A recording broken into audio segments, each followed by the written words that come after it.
Assalamualaikum warahmatullahi wabarakatuh. Shalom, Om Swastiastu, Namo Buddhaya, salam kebajikan. Halo teman-teman semua, terima kasih telah menonton video ini.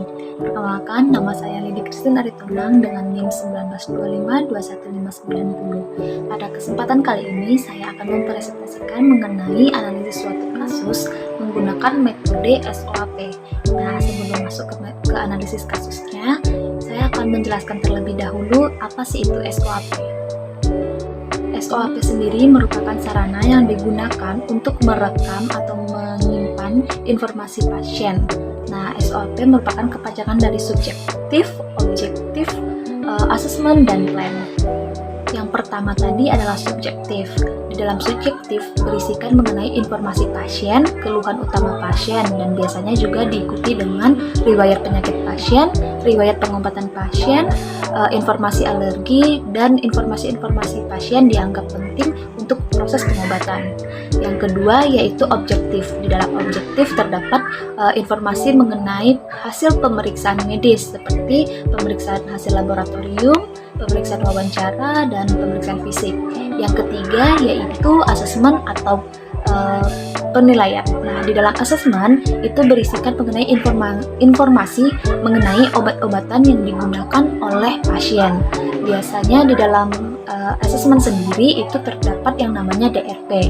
DRP merupakan masalah terkait obat. Nah, DRP sendiri adalah acuan kefarmasian yang digunakan untuk menggambarkan suatu keadaan di mana profesional kesehatan, dalam hal ini yaitu apoteker, menilai adanya ketidaksesuaian pengobatan dalam mencapai terapi yang sesungguhnya. Nah, DRP sendiri terdapat 7 kategori. Yang pertama yaitu indikasi tanpa obat, yang kedua obat tanpa indikasi, yang ketiga yaitu obat tidak tepat, yang keempat dosis terlalu rendah, yang kelima itu efek obat yang tidak diinginkan seperti interaksi obat, yang keenam itu dosis terlalu tinggi, dan yang ketujuh adalah pasien tidak patuh. Terakhir dari SOP itu yaitu plan. Plan ini merupakan perencanaan. Di dalam plan itu terdapat rekomendasi yang kita berikan kepada pasien berdasarkan dari asesmen tadi.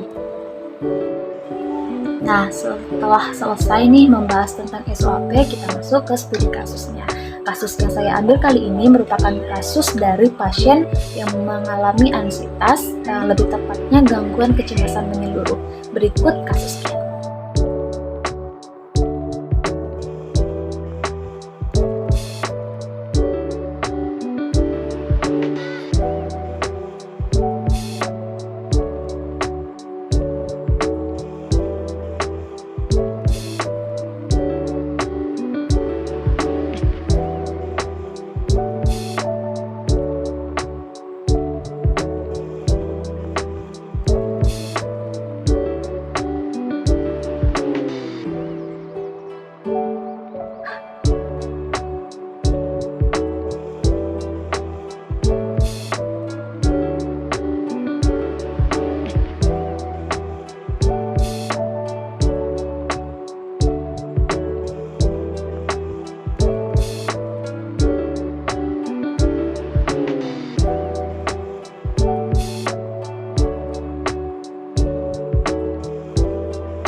Dari kasus ini didapat identitas pasien yaitu nama Tuan A, usia 65 tahun, riwayat pendidikan terakhir yaitu S1 SPD SD. Untuk keluhan saat ini, pasien mengaku sulit tidur, sakit kepala, nyeri ulu hati atau nyeri lambung, perut terasa kembung dan terasa penuh, tangan dan kaki berkeringat dingin, serta kesulitan berkonsentrasi.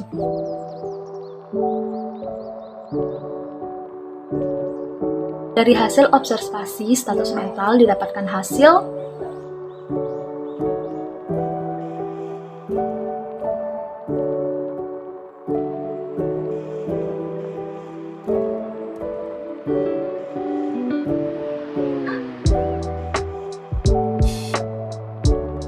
selanjutnya yaitu asesmen. Di dalam asesmen tadi kan pasien telah diberikan 2 jenis obat tuh teman-teman. Nah, kedua obat tersebut didapatkan asesmen sebagai berikut.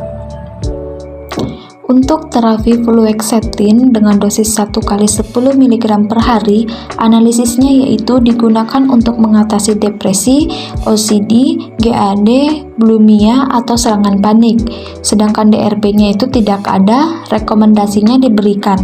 Untuk monitoring, efektivitasnya itu meningkatkan zat alami serotonin di dalam otak yang mengatur emosi, tidur, dan nafsu makan.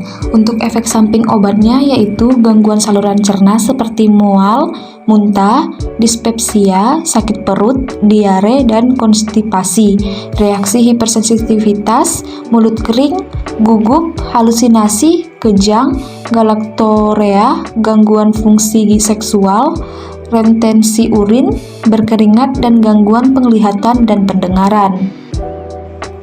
Untuk terapi yang kedua yaitu alprazolam dengan dosis 1 kali 1 mg per hari.